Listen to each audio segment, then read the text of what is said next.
Here are some resources for you.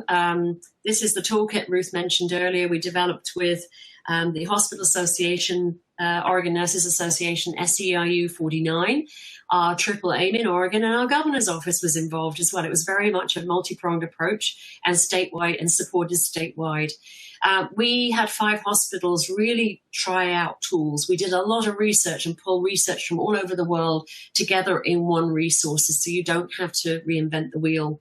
All of the tools are downloadable in Word, Excel, PDF format. You can customize them as long as they're not used for commercial use. So please make sure if you're not involved in your program, that your committee or other folks know about this resource.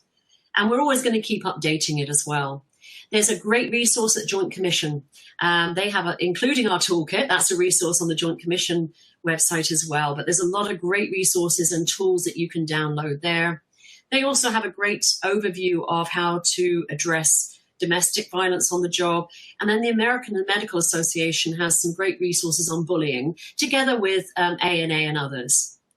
Here are some of the OSHA resources for you. NIOSH has a great free training course on workplace violence. Now, although it's nearly 10 years old, it is still relevant, and it's not just for nurses. So you can pick out some of those modules. They're free, and they may be great for educating your committee, for being more educated on the topic yourself, and so on.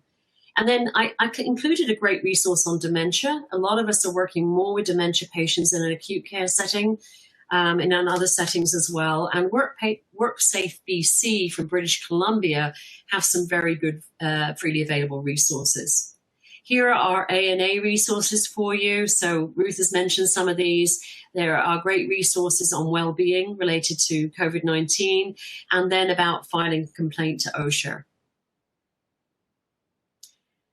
Talking about psychological stress and well-being, there are some good resources to help you and your managers deal with stress in the workplace. So these are all freely available. I highly recommend you take a look at them if you're not aware of them. And in some cases, they provide training for you and your managers as well. But I found these very useful, and share them with your coworkers, your teams, and so on. And then unfortunately, lastly, I have to put these resources on the screen. Whenever I'm talking to nurses, I want to make sure that if you don't know, there is always help out there. And because of the increase in suicide rates since COVID, we have that prevention lifeline. If you are the victim of sexual harassment, rape, abuse, incest, there is a support service there for you.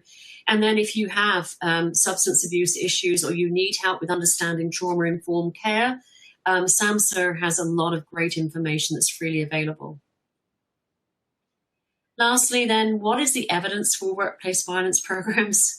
Well, we don't have a lot, as I've mentioned before. You can find more about the evidence in the Oregon Toolkit.